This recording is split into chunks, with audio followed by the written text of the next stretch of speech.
Hi, I'm Dr. Caroline Leaf, and welcome to my podcast, Cleaning Up the Mental Mess, where I try and help you and I clean up our mental mess and experience a level of peace in the challenges of life.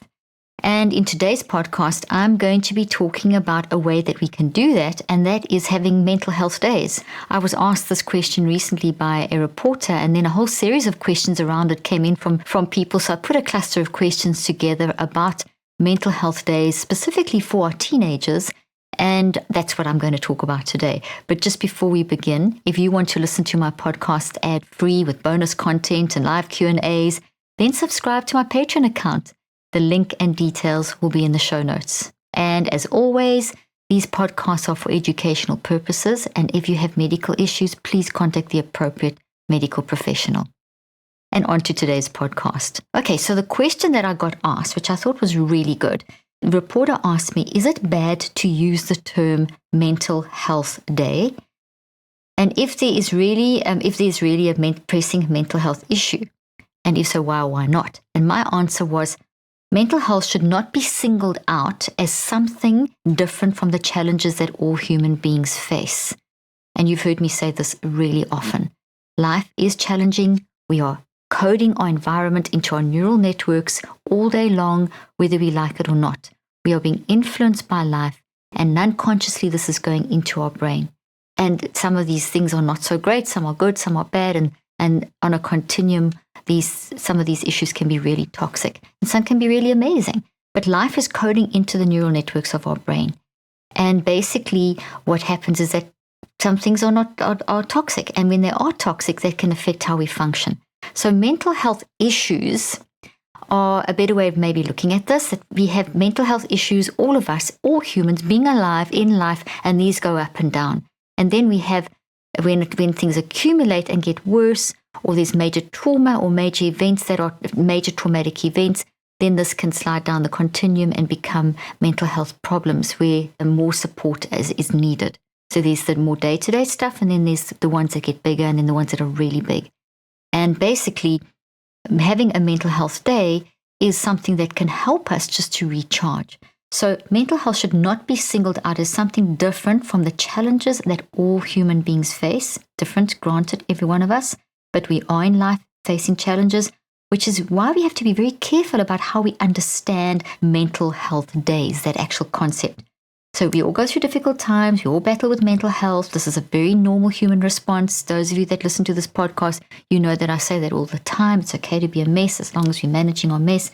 So if there's a mental health day, it should be something that raises awareness of this concept that all of us are battling. And it's a normal part of life. Doesn't mean that you're abnormal or have a brain disease, and that we are here to help one another. I think that's really important, that we should emphasize this. This should not be a day to stigmatize some people with the label of mentally ill and deem others as normal. So, the moralizing or judgmental, there's some normal and then there's the others. So if it's used in that context, that's not good at all. But if it's used in the context that, hey, we all need a break. Life is tough. We all battle with mental health issues. Therefore, let's maybe give ourselves a bit of time out now and then. Maybe we need a mental health day. And I think if we did that as a society, it would be a fantastic thing, because we all buzz, and don't really get enough time to process what we're going through. So we should use mental health days as a means of, for example, teaching our children how to manage stress, toxic stress that is starting to work against us, that is pivoting in the direction of not working for us and working against us. Because essentially stress is there to help you focus and be alert and cope with the incoming challenges of the day, and dealing with all these non-conscious things that are building into our mind and making us aware so that we can tune into the responses of our body to what's happening in our life, and so that we can literally edit the code, edit what is being wired into us, and be tuned into the impact. And stress helps us do that. But when we get subsumed or covered by, or like sort of lost is a better word, in all the things of life, and we don't know how to manage the mental mess, that's when stress can start working against us. And sometimes with the busyness of life, we don't have time to stand back and get perspective. So that's where having something like a mental health day is a way of us helping our children to teach them to say it's okay to stand back and create this little boundary where you can catch a breather and just work through and learn how to process that stress. For this very reason, I'm currently writing a book on how to help your children clean up their mental mess. In other words, how to help children manage their mental health. And honestly, when your kids have a mental health day, or your teenagers, this is a great thing, because you can then help them to process through what they're going through. It's a chance to connect and really bond and talk to your children and help them, and model it for yourself. Say that you need this, and whatever you do, your kids will do. So you can model how you are managing, taking this chance to have a breather. So, for example, we should teach our children that stress can actually be good for them, as I just said, as it prepares our bodies for action and helps us to get ready to take the test or run that race or manage that situation. However, if they're constantly stressed, because stress works in cycles of tension, release, but if they're constantly stressed, then it's tension, and that's when systems break down. That's when the blood pressure rises. That's when we don't have enough blood in our front of our brain and oxygen at the front of our brain. That's when we have a lack of harmony between the different sides of the brain. That's when we can have more inflammation. And all these things combined together affect how we're feeling mentally and physically. So if you constantly stress, this can have an impact on their mental and physical health. So children battle just as much as we do, if not more, because they don't always know how to process it, or don't maybe feel comfortable processing it, or just no one's shown them what to do with what they're going through. And this is a common question I get, which is one of the main reasons I'm writing this current book, is that so many people will say, no one helped me process through what I went through as a child, or if only I had known how to deal with that, whatever was going on in my life, I would have been more prepared for adolescence or adulthood, or whatever the case may be. So we need to really climb in as soon as possible. So if they constantly stress, it can have an impact on their mental and physical health. It's so important to take days off, such as spending the day playing board games and with your loved ones, and going to the dog park with your dogs. And children, exactly like adults, need to be taught how to cope mentally with the demands of life. Okay, so we can't just assume, they bounce back or they seem fine, that they're fine. No, we need to tune in, because they're really good at, I don't know what this is going on here, so they push it down, and then they tend to blame themselves, and that's not healthy at all. So we need to not just focus on feelings. We don't want to just feel. I feel only starts the process. We have to go beyond the feeling into, okay, why do I feel this? What is this attached to? What thought? How can I deconstruct? How can I reconstruct? All the things you hear me talking about so much on this podcast. And this is where teaching your children how to neurocycle is vital. In my neurocycle app, I have a little section on how you can use the neurocycle to help your children with anxiety. We're building a whole lot into the app as well, based on the new book I'm writing on how to help your children with mental health. In the meantime, you're learning a lot from this podcast. There's my neurocycle apps available. My latest book, Cleaning Up the Mental Mess, is available. There's the 101 Ways to Be Less Stressed. All of this is content that you can help your children with. So there are resources that you can use in the meantime to help your children. So mental health days are those opportunities where you can sit down and say, okay, I had this and this and this stress thing going on in my life this week, and this is how I've managed it. And you can demonstrate the neurocycle and say, okay, now we've got the day off. What's been really getting you down? How can we now work through this? And then also not just sitting and working on that. Just if you did that, that's not the whole day. The mental health day is not the whole day of working on your mental health state of mind.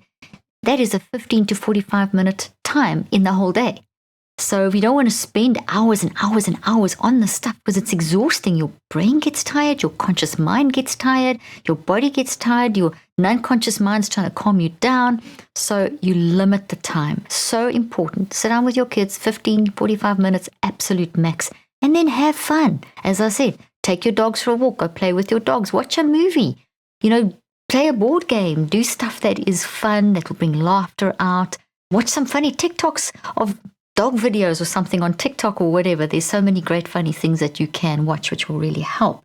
So children, like adults, need to be taught how to cope mentally with the demands of life, and mental health days can be times where they can learn how to do this. So they're fantastic. I'm all for having mental health days for everyone, so that we can learn to pause in our life and learn how to manage it, and learn how to work into that time frame I've indicated of 15 to 45 minutes. And then from there, you can expand into having a fun day and doing other things, which will be healthy for everyone. Okay, so here's another question related to this, which was also really good. Is exhaustion or just not feeling like you have the desire to go to school, an okay reason to take the day off.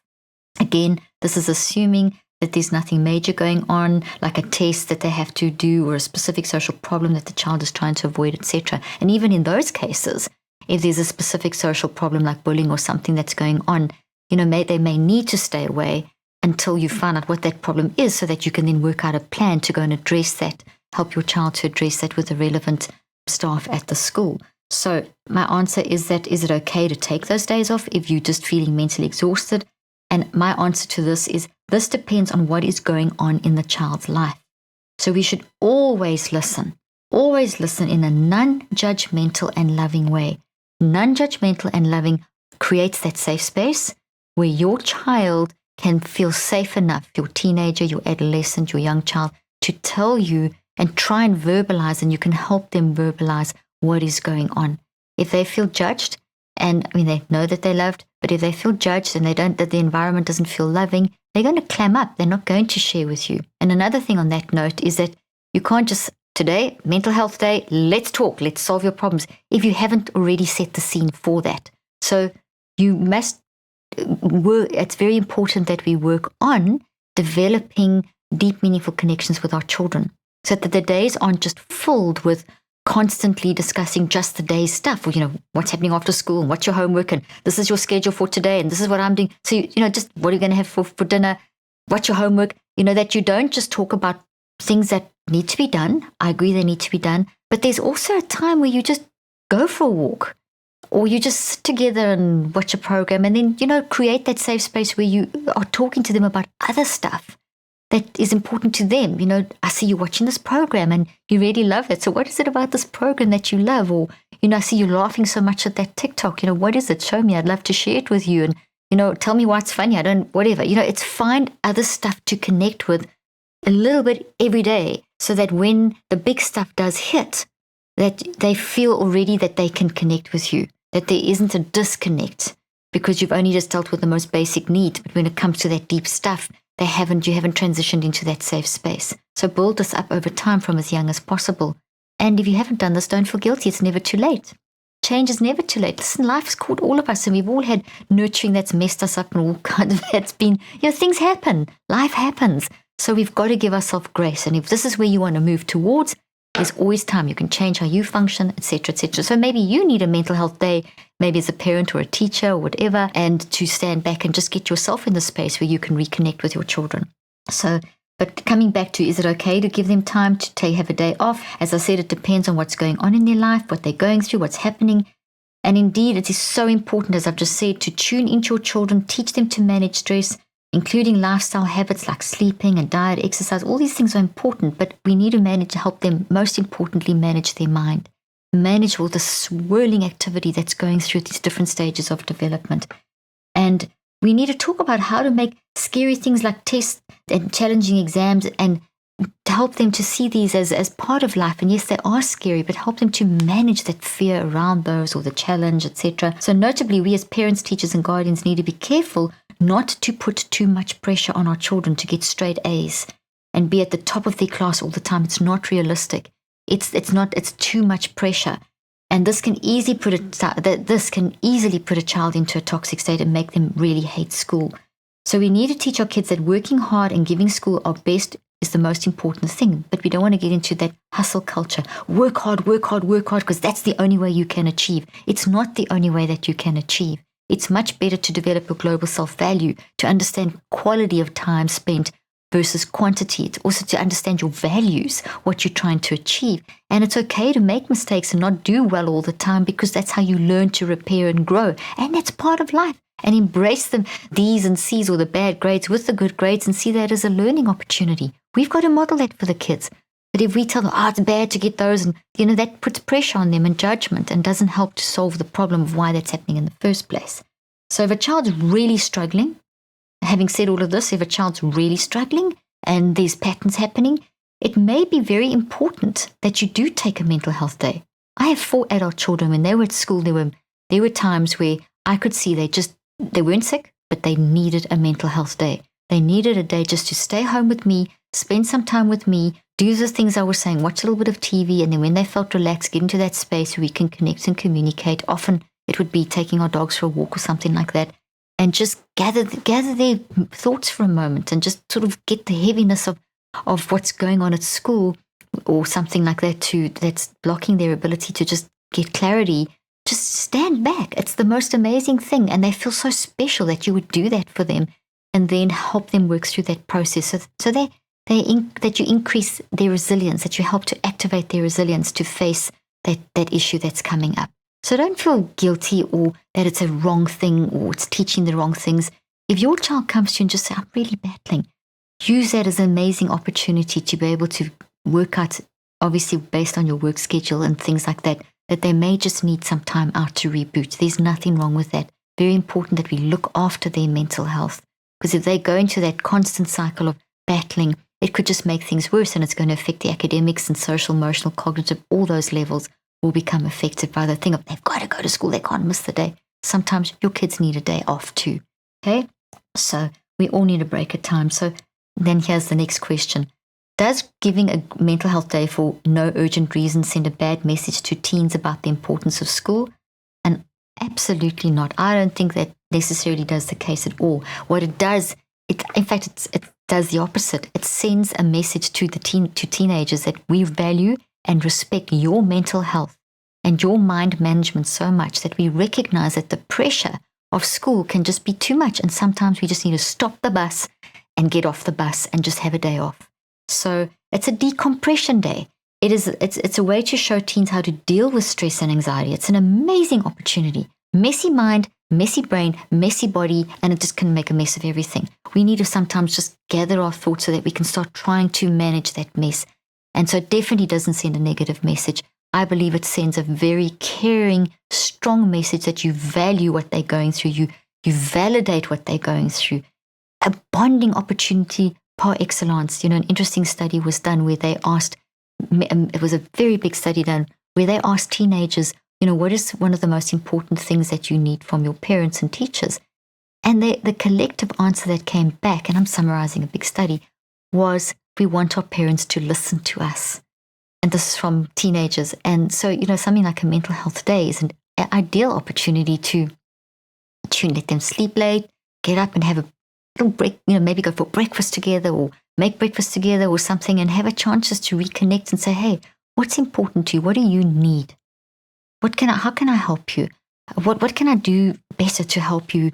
What recharging can I help to do? Whatever words you use, the thing is just to be very there, supportive, loving, non-judgmental. That sends a message of tremendous care, that you are prepared to sit and listen without judgment, even if you don't agree with what they're saying, or you think, oh my goodness, I must reshape this, what they're saying. Careful of toxic positivity, careful of saying, oh, it won't be so bad, or listen to what they're saying. For you, it may not be so bad, but for them, it's everything. And so if you don't listen, you don't know what they're experiencing. No matter how good of a parent you are and how tuned in you believe you are to your child, you're still not an expert on their feelings. They are. And no one's an expert on yours either. So we need to be very careful of thinking, because we're the parent, that we have the expertise. We have wisdom, obviously, but we have to create the space where that child feels heard and validated, so that they can then put the problem on the table, and then you as the adult, as the parent, caregiver, can provide an alternative perspective. This is what's happened. Here's some options of maybe how we can see it differently. So there's no invalidation happening. So in summary with that question, does granting a mental health day for no urgent reason send a bad message to teenagers? Absolutely not. As I said, a mental health day can be a decompression day. That is a way to show teens how to deal with stress and anxiety, as mental self-care is something that is not taught often. I mean, where is it taught? Hardly anything. There's a little bit of it, and it's much more feeling focused, but this should be, I've said this before, we're going to help kids by giving them a lot of help almost daily with mental health, and having specific lessons allocated, and in the environment at home, and parent training and so on, that we don't just do this when the crisis happens, that we are proactive in constantly helping. And I know this is an issue because I get these questions all the time of how do we help our teenagers get through these mental health issues? How can we help them daily? Okay, so a mental health day also gives teachers, parents, and guardians and educators some time to listen to children, because there could be a problem that is not apparent. This is just so much the case. 1 in 12 children are being missed by pediatricians and leaders and parents, etc., that are caregivers and so on. And major issues that have shifted from just a mental health issue into a problem, they're being missed. And when they're missed, it just gets worse and worse and worse. And that then impacts, as we know, everything that happens affects your brain. And so the more that it's missed, the more that we don't deal with it, the bigger the problem becomes in the brain and the body and the mind. Okay, so next question, also an excellent question. If you think a mental health day is acceptable, how many do you think is reasonable and when is it problematic? Now, I can't give an exact answer to that. I think this is very much up to the individual. So it's probably a good idea to have rest days, which can give children and teenagers a time to recoup mentally, as school can be incredibly stressful and taxing. Yet more importantly, we need to focus on helping our children manage stress and not be afraid of the pressure of hard work, because stress is a constant part of life. Indeed, we need to teach our kids that they should not see themselves as broken if they are anxious, not see themselves as broken if they are depressed, not see themselves as broken and with a brain disease and a myth of the chemical imbalance and all that kind of thing if they are broken, if they are feeling depressed and overwhelmed. We need to help them understand that this is part of what happens in life. And sometimes it can be just a little bit of that, or sometimes it can be a lot. And that we need to talk, process, work out how to deconstruct and reconstruct. We need to teach them that these are warning signals, okay? When these happen, these are not broken, that you're broken. This is not who you are. These are warning signals. Embrace them as messengers. Something's going on. And we need to help them to do that. And in that case, in terms of having how many mental health days in school, as I just mentioned, we should have weekly, if not daily, periods where we can actually tune in and help work through a mental health crisis. So maybe allocated fixed periods of time, one session a week or something, but then daily working out of issues. As issues arise, try and handle them on the spot in a 5-minute part of that lesson. So dedicated time to teach the basic skill of mind management. Lovely if you could have that, 1 or 2 times a week, more if possible, but then applying that on a moment-by-moment basis so that you create an environment where as things happen, that these kids can then have an opportunity to talk to the teacher, go home and talk to the parents. So coordinated effort. So if we can do this, we then are providing safe spaces within which to talk.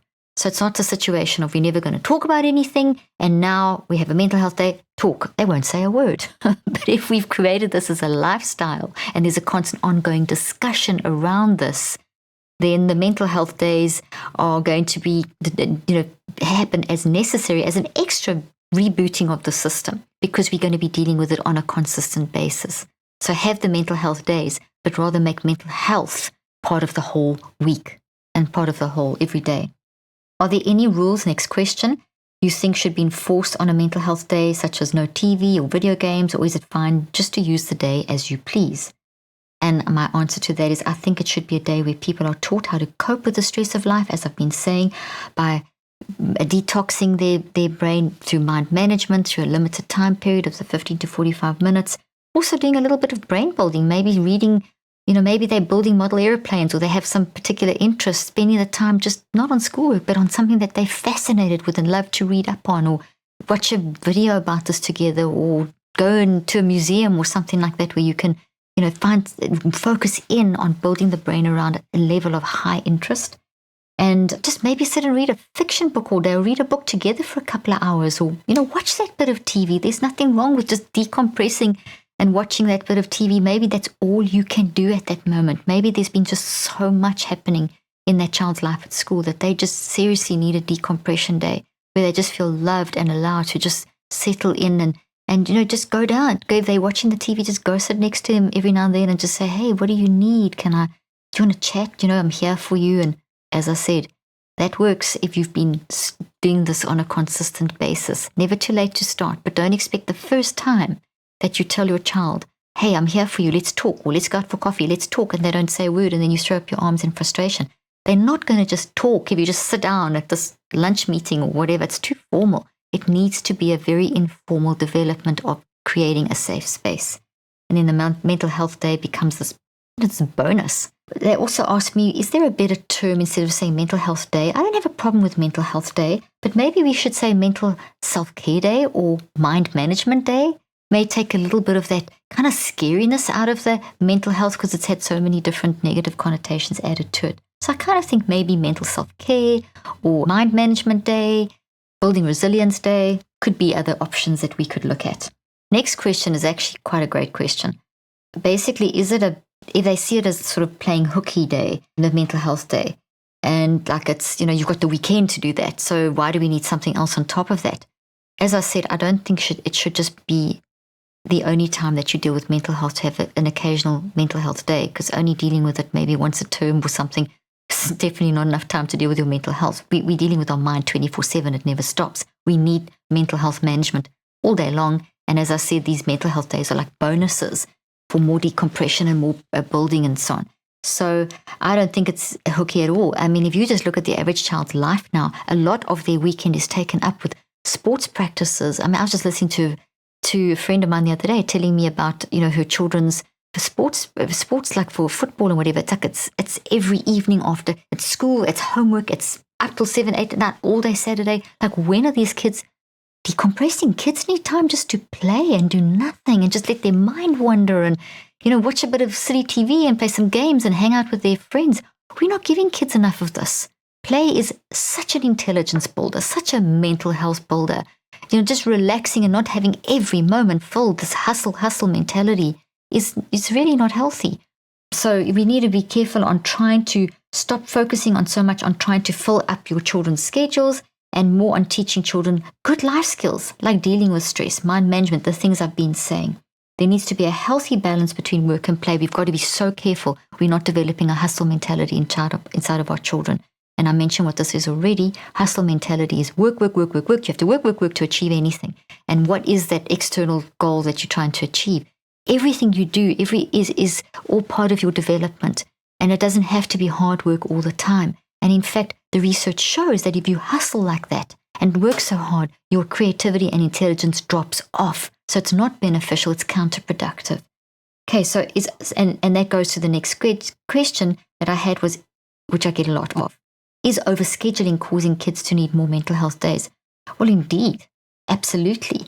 But as I keep saying, you overschedule, you are stressing those kids. You can't just keep them busy. A huge part of a child's development, intellectually, socially, emotionally, and just finding that peace in yourself and developing the resilience to cope with life is having no hustle. Is reducing that hustle. Is working hard. There's nothing wrong with that, but it's not working hard all the time. I did a great podcast recently on how to manage our time so that we don't think, okay, I've got to work 16 hours a day or I'm not going to be successful. I've got to fill my kids up. They've got to go to school. They've got to go to this. They've got to go to those extra lessons. They've got to do this. Or they're not going to succeed in life. They won't get into the best college. I'm just joking just the way I'm saying it because that's what so many parents are saying to me. And what I see around and I see on people battling in social media, you're not helping your child. I'm telling you, taking days off, calming down about these whole things, not overscheduling, giving your children a chance to rest is so important. This would be right up there along with fictional reading, reading fiction, getting your kids to read would be leisure time. Let your kids relax. These would be the top 2 things on my prescription for my patients when I was practicing. Okay? These are vital life skills that enable you to reboot. You work a 16-hour day, you're not better the next day. You are way worse. You are half, if not less productive than before. So when you look at some of these kids' schedules, they're up at 7 and they're going and sometimes up earlier because they've got some sports activity where they've got to prep for a test and then it's go. And they're falling into bed at like 12 at night and they can't sleep because their mind's just so active. This is not helping our kids at all. Okay? So mental health shouldn't be a day, it should be a lifestyle. And those are my concluding statements about this podcast. And I hope you've enjoyed this. And if you want more help and information, my podcasts are available. My latest book, Cleaning Up Your Mental Mess, is really helpful. The Neurocycle app.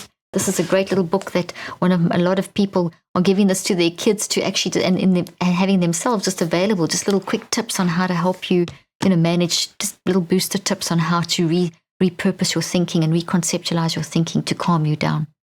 Little tips that will help just reboot your brain. But we can do this. Let's make mental health our priority. You can't even go 3 seconds without your mind working. So it is an absolute priority for you and for your kids. Thanks so much for joining me. I look forward to seeing you next time.